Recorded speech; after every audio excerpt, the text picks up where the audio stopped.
आज के इस महत्वपूर्ण वीडियो में हम आपको शुक्ल पक्ष की पुत्रदा एकादशी के बारे में बात करेंगे। आज हम आपका कन्फ्यूजन दूर करेंगे कि आपको पुत्रदा एकादशी व्रत कब रखना है, 9 जनवरी या फिर 10 जनवरी को। लेकिन वीडियो को पूरा देखिएगा, तभी आपकी कन्फ्यूजन दूर होगी। तो आज की इस वीडियो में आप सभी जानेंगे कि पुत्रदा एकादशी कब है, व्रत कब रखें, व्रत का पारण कब करें, एकादशी और द्वादशी तिथि कब से कब तक है, पूजा का शुभ मुहूर्त क्या है, राहु काल का समय क्या है, व्रत का पारण किस दिन करेंगे और किस चीज़ से करें, हरिवासर कब से कब तक है, एकादशी के दिन क्या खाएं और क्या नहीं खाएं, जिससे कि आपका व्रत खंडित ना हो। सारी बातें आज के इस वीडियो में आपको जानने को मिलेगी, तो वीडियो के अंत तक बने रहिएगा। लेकिन वीडियो शुरू करने से पहले एक बार पूरी श्रद्धा के साथ कमेंट बॉक्स में जय श्री हरि विष्णु जरूर लिखिएगा। साथ ही अगर वीडियो पसंद आए तो वीडियो को लाइक करना ना भूलेगा। देखिए, वैसे तो वर्ष में 24 एकादशी आती है और जब अधिक मास लगता है तो उस वर्ष में एकादशी की संख्या 26 हो जाती है। हर एकादशी का अपना विशेष महत्व होता है, लेकिन पौष मास के पुत्रदा एकादशी व्रत का अपना एक खास महत्व है। वैसे पुत्रदा एकादशी का व्रत वर्ष में 2 बार मनाया जाता है। पहला है श्रावण महीने के कृष्ण पक्ष में और दूसरा पौष माह के शुक्ल पक्ष में। पुत्रदा एकादशी का व्रत किया जाता है। व्रत की तारीख जानने से पहले जान लेते हैं कि एकादशी की पूजा कैसे करें, क्या है एकादशी की पूजा विधि। तो देखिए, सबसे पहले एकादशी की पूजा आपको कैसे करनी है और पुत्रदा एकादशी इतनी खास क्यों होती है। तो देखिए, पुत्रदा एकादशी का जो व्रत है वह अपने नाम के अनुरूप ही संतान की रक्षा, उसके उज्जवल भविष्य के लिए रखा जाता है। इस दिन वैवाहिक दंपति भगवान विष्णु का दक्षिणावर्ती शंख से अभिषेक अगर करते हैं और चंदन का तिलक लगाकर उन्हें पीले फल, पीले फूल, तुलसी दल सहित अर्पित करते हैं तो उनके संतान संबंधी जो भी कामनाएं वह भगवान की कृपा से अवश्य ही पूर्ण हो जाती है। अगर संतान की कुंडली में किसी भी तरह का ग्रह दोष है, किसी भी तरह की कोई समस्या है उनके जीवन में, तो वह समस्या भी इस दिन व्रत रखने से दूर हो जाती है। संतान दंपतियों को मिलकर इस एकादशी का व्रत रखना चाहिए। अगर पति पत्नी दोनों एक साथ व्रत ना कर पाए तो दोनों में से कोई भी एक विधि विधान से नियमों का पालन करते हुए सच्चे मन से इस व्रत को धारण कर सकता है। और सबसे ज़रूरी बात, अगर आप संतान की प्राप्ति, अपनी संतान से जुड़ी हुई जो भी समस्याएं हैं उसके निवारण के लिए इस व्रत का रख रहे हैं तो भगवान श्री कृष्ण के बाल स्वरूप की पूजा अवश्य ही करें। इस दिन लड्डू गोपाल जी की पूजा कर उन्हें नए वस्त्र धारण कराकर अच्छे से श्रृंगार करके उन्हें माखन मिश्री का भोग जरूर लगाएं। साथ ही संतान गोपाल मंत्र का जाप करें, जो कि इस वीडियो में हम आपको बताएंगे। दोनों में से कोई भी एक विधि विधान से नियमों का पालन करते हुए सच्चे मन से इस व्रत को धारण कर सकता है। इसी से जुड़ी हुई एक कहानी प्रचलित है, कृपया ध्यानपूर्वक सुने। तो देखिए, भद्रावतीपुरी में राजा सुकेतुमान थे। उनकी रानी का नाम था चंपा। उनकी कोई भी संतान नहीं थी, इसलिए पति पत्नी हमेशा चिंता और दुखी रहते थे। इसी शोक में एक दिन राजा सुकेतुमान वन में चले गए। जब राजा को प्यास लगी तो वह सरोवर के पास पहुंचे। वहां पर कई मुनि वेद का पाठ कर रहे थे। तब राजा ने उनको देखकर उनकी वंदना की, जिससे कि ऋषि मुनि प्रसन्न होकर राजा से वरदान मांगने को कहा। राजा ने जब अपना दुख सुनाया तो मुनि बोले कि पौष माह के शुक्ल पक्ष की एकादशी को पुत्रदा एकादशी कहते हैं। उस दिन व्रत रखने से योग्य संतान की प्राप्ति होती है। तुम भी वही व्रत करो। ऋषियों के कहने पर राजा ने पुत्रदा एकादशी का व्रत किया। कुछ ही दिनों के बाद रानी चंपा ने गर्भ धारण किया। उचित समय आने पर रानी ने एक तेजस्वी पुत्र को जन्म दिया, जिसने अपने गुणों से पिता को संतुष्ट किया तथा न्यायपूर्वक शासन किया। प्रिय भक्तों, एकादशी का व्रत धारण करने वाले हैं उन्हें चाहिए कि 10वीं तिथि के दिन सूर्यास्त होने से पहले ही शुद्ध और सात्विक आहार ग्रहण कर लेनी चाहिए। 10वीं, एकादशी, द्वादशी इन तीनों दिनों तक और सात्विकता का पालन करना चाहिए। तामसिक वस्तुओं का प्रयोग नहीं करना चाहिए। नशीले पदार्थों आदि का सेवन नहीं करना चाहिए। भक्तिपूर्वक भगवान का जो भी व्रतधारी को चाहिए कि 10वीं की सूर्यास्त से पहले ही भोजन ग्रहण कर लें और 10वीं की रात को ब्रह्मचर्य का पालन करते हुए भगवान विष्णु के नामों का और एकादशी व्रत का संक्रमण करते हुए सोना चाहिए। एकादशी की सुबह ब्रह्म मुहूर्त में उठ करके नित्य क्रियाओं से निवृत्त होकर गंगा नदी में स्नान करना चाहिए।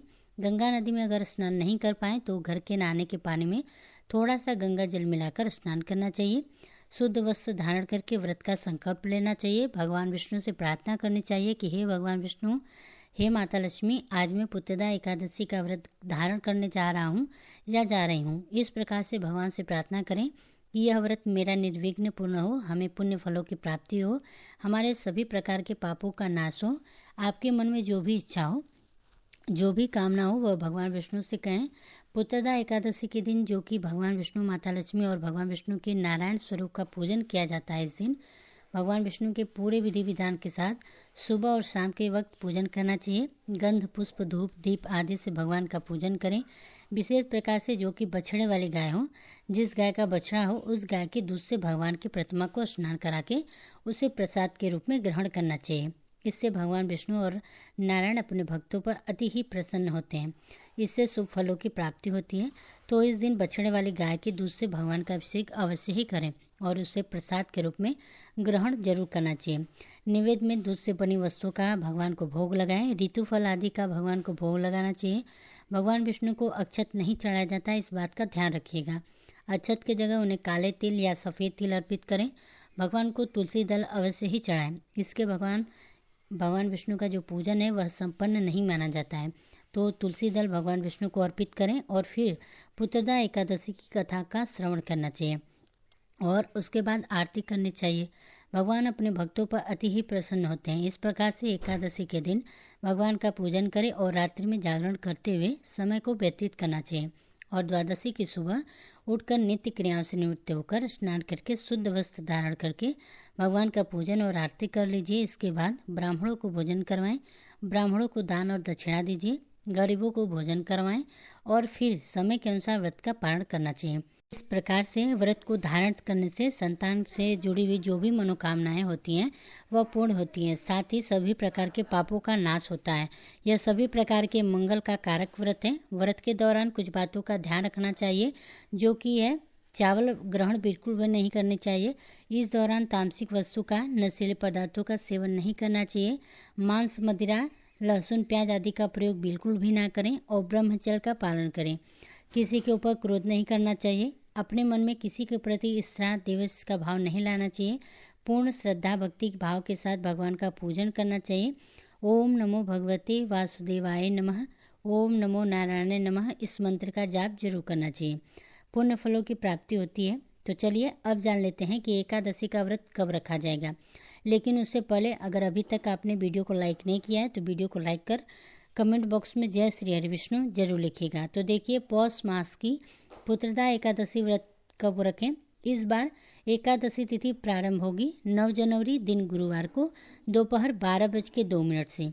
उससे पहले तक दसवीं तिथि रहेगी और एकादशी तिथि समाप्त होगी 10 जनवरी दिन शुक्रवार को सुबह 10:01 पर।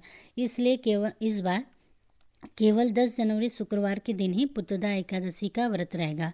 सभी वैष्णवजन और गृहस्थजन एकमात्र इसी दिन उपवास रखेंगे। एक दिन पहले दसवीं तिथि के नियमों का पालन करते हुए तुलसी के पत्र तोड़ लेने चाहिए। द्वादशी तिथि प्रारंभ होगी 10 जनवरी दिन शुक्रवार को सुबह 10:02 से और द्वादशी तिथि समाप्त होगी 11 जनवरी दिन शनिवार को सुबह 8:02 पर। एकादशी व्रत के दिन यानी कि 10 जनवरी शुक्रवार को ब्रह्म मुहूर्त सुबह होगा 5:38 से लेकर 6:26 तक। वहीं सूर्योदय होगा सुबह 7:14 पर। सूर्यास्त शाम 5:54 पर होगा। प्रातःकाल पूजा का जो सुमुहूर्त रहेगा वह है 5:54 से लेकर 7:15 तक। सायंकाल पूजा का मुहूर्त रहेगा 5 बजे से लेकर 7:04 तक। इस बार शुभ और शुक्ल योग का दुर्लभ भी योग बन रहा है। शुभ योग दोपहर 2:37 तक रहेगा। बाद में फिर शुक्ल योग प्रारंभ हो जाएगा। यह दोनों ही योग पूजा के लिए बहुत ही मनोकामना पूर्ति के लिए बहुत ही शुभ माने जाते हैं। लेकिन इस बार एकादशी के दिन भद्रा भी लग रही है और इस बार भद्रा सुबह 7:01 से लेकर 10:19 तक रहेगी। भद्रा के समय शुभ कार्यों को करने से मना किया जाता है, लेकिन इस बार भद्रा का वास स्वर्ग में रहेगा और जब स्वर्ग में भद्रा का वास होता है तो वह धरती लोक पर दुखदायी नहीं होती है। ऐसे में आप पूजा पाठ से संबंधित कार्य कर सकते हैं। शुक्रवार के दिन राहु काल का समय रहेगा सुबह 10:30 से दोपहर 12 बजे तक। अब आइए जानते हैं कि 11 जनवरी दिन शनिवार के मुहूर्त के बारे में। तो देखिए, इस दिन सुबह ब्रह्म मुहूर्त 5:38 से लेकर 6:06 तक रहेगा। वहीं सूर्योदय होगा सुबह 7:14 से लेकर, सूर्यास्त होगा शाम 5:55 पर। पूजा जो सुबह की जाएगी उसका मुहूर्त है 5:54 से लेकर 7:01 तक। शुक्ल योग प्रारंभ होगा सुबह 11:49 तक रहेगा। बाद में ब्रह्म योग प्रारंभ हो जाएगा। यह सभी मुहूर्त बहुत ही उत्तम है, सभी सुखों की प्राप्ति कराने वाले हैं। राहु काल सुबह 9 बजे से 10:30 बजे तक रहेगा। अब बात करते हैं व्रत पारण यानी कि व्रत खोलने के मुहूर्त के बारे में। तो देखिए, 11 जनवरी दिन शनिवार को आप पुत्रदा एकादशी का व्रत खोल सकते हैं सुबह 7:14 से लेकर 8:20 के बीच में। ध्यान रखिएगा, व्रत का पारण आपको शुभ मुहूर्त के अंदर अंदर ही करना है, क्योंकि इसके बाद त्रयोदशी तिथि प्रारंभ हो जाएगी। तो देखिए, अगर आप संतान प्राप्ति के लिए व्रत रख रहे हैं तो आप गोपाल मंत्र का जाप अवश्य ही करें। गोपाल मंत्र है ओम देव की सुतय गोविंद वासुदेवाय जगपते देहि में तनयम कृष्ण त्वम अहम शरणम गतम। इस मंत्र का कम से कम 108 बार जाप करें।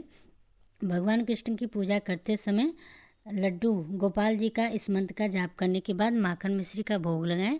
इसके बाद से नियमित रूप से इस मंत्र का जाप करें। इससे आपको जल्दी कान्हा जैसी संतान की प्राप्ति होगी। अगर आप संतान गोपाल मंत्र करते हैं तो निसंतान को उत्तम संतान की प्राप्ति होती है। संतान के जीवन में आने वाली हर समस्या से छुटकारा मिलता है। जिन लोगों की संतान जीवित नहीं रहती है तो उन्हें भी इस मंत्र का जाप करने से लाभ होता है, और जिन स्त्रियों का बार बार गर्भपात हो जाता है उन्हें भी इस मंत्र का काफ़ी लाभ मिलता है। व्रत के कुछ खास नियम, जैसा कि मैंने आपको खाने के लिए बताया कि इन 3 दिनों में आपको किस तरह का खाना खाना है, लेकिन अगर आपको जौ, गेहूँ, चना, नमक, काली मिर्च का खाना खाना है, वैसे ही खाना दोस्तों द्वादशी के दिन भी आपको खाना है। और ऐसा कहा जाता है कि दशमी और द्वादशी के दिन अगर आप एक समय भोजन करते हैं तो इसे श्रेष्ठ बताया गया है। अगर आपका शरीर साथ नहीं देता है तो आप दोनों समय अवश्य भोजन कर सकते हैं। इसके अलावा इस दिन व्रत शुरू कर रहे हैं तब दशमी, एकादशी और द्वादशी के दिन पर आपको क्या नहीं खाना चाहिए। तो देखिए, आपको मांस मदिरा नहीं लेनी है, प्याज लहसुन से बना हुआ खाना नहीं खाना है, कांसे के बर्तन में खाना नहीं खाना है। उसमें से कुछ सब्जियां हैं जिन्हें बताया गया है, जैसे कि गोभी, गाजर, शलजम, पालक, कुम्फा, इन सब्जियों को नहीं खाना है। शहद नहीं खाना है, तेल भी वर्जित है। अगर आपके पास इतनी सामर्थ्य नहीं है तो आप खा सकते हैं, बाकी ये सब चीज़ें खाना दशमी से द्वादशी दिनों के बीच में आपको नहीं खाना है। आपको इस बात का बेहद ही ध्यान रखना चाहिए। तो दोस्तों, आशा करते हैं आज की जो जानकारी थी आपको पसंद आई होगी। अगर पसंद आई हो तो वीडियो को लाइक कीजिएगा तथा पुत्रदा एकादशी की व्रत कथा को सुनने के लिए हमारे चैनल को सब्सक्राइब जरूर कीजिएगा।